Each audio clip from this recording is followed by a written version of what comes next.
महिला के स्त्री धन पर किसका अधिकार होता है, कौन उसे मांग सकता है और कौन उसे नहीं मांग सकता है।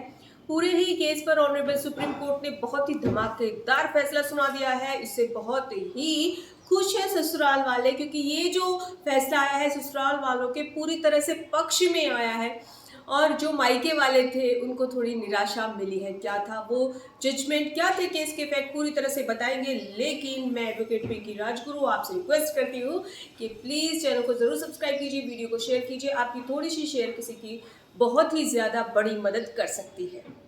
तो चलिए, जिसका इंतज़ार था वो शुरू करते हैं। क्या थे केस के फैक्ट। इस केस में तेलंगाना का ये केस है और यहाँ पे हस्बैंड वाइफ मर्जी से अपनी सह सहमति से तलाक ले लेते हैं। जो लेना होता है, देना होता है, वो सब कर लेते हैं।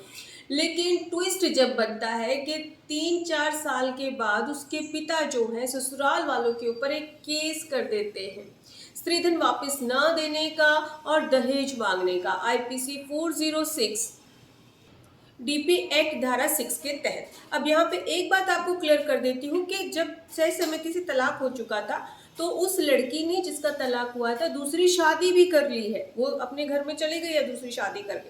लेकिन यहाँ पर उसके पिता ने, जो लड़की का पिता था, उसने ससुराल वालों के ऊपर केस कर दिया कि भाई ये स्त्रीधन नहीं लौटा रहे हैं और उन्होंने दहेज मांगा था। अब जब इन्वेस्टिगेशन होती है पुलिस के द्वारा, जब पाया जाता है कि भाई वाकई में उस लड़की का स्त्रीधन उन्होंने वापस नहीं किया है, ये मामला पहुंच जाता है। इस मामले को खारिज करने के लिए धारा 482 फाइल की जाती है तेलंगाना हाई कोर्ट में। लेकिन ऑनरेबल तेलंगाना हाई कोर्ट का ये कहना होता है कि बहुत से ऐसे बिंदु हैं जो विचारणीय है, तो इसको खारिज कर दिया जाता है।